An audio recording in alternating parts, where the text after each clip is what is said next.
يستطيعون قتل حتى جاهل قاعد في البيت. كم عمرك؟ أنا لا أعرف، فقط أنا لا أعرف، أحيانا أنسى عمري.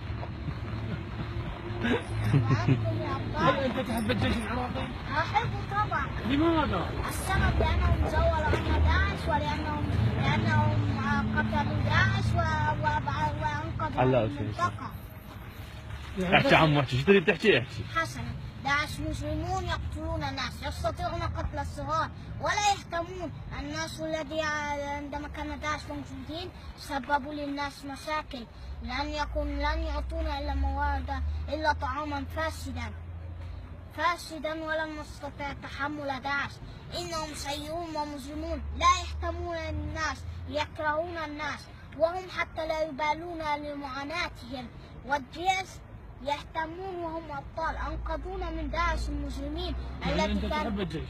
لأجل لأنهم أبعدوا عنا داعش ولأنهم أبطال، ولهذا الناس تحبهم، ولهذا داعش لا يستحق مصيرهم أن يقتلوا وأن لا نراهم مجددا، ولا يستحقون أن يعيشوا، يستحقوا أن يموتوا، وأن يستحق الجيش أن يعيش وأن يستحق ما يشاء من أشياء على انتصاره، لأنه سوف يعاقبون داعش ويقتلونهم، لأن الجيش أذكى وأقوى من داعش، لأن الجيش لهم خطط. شو اسمك أنت عمو؟ عاصم حمد حسين.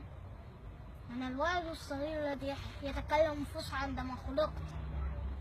يعني أنت من جيت للدنيا تحكي هيك؟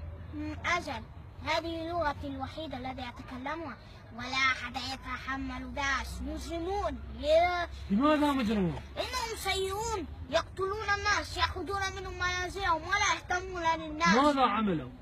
إنهم يقتلون. قتلوا شخصا بالسوق عندما أخفوا وجهه ووضعوه على البكم وقيدوه هكذا وغلفوا وأخفوا وجهه كي لا يعرفه أحد، إذا كان أحد يعرفه فأخفوا وجهه كي لا يروه الناس. لماذا قتلوه؟ ماذا فعل؟ السبب لأنه حج عليهم فما قتلوه، لأنه لن يتحملهم فما قتلوه لأنه حج عليهم.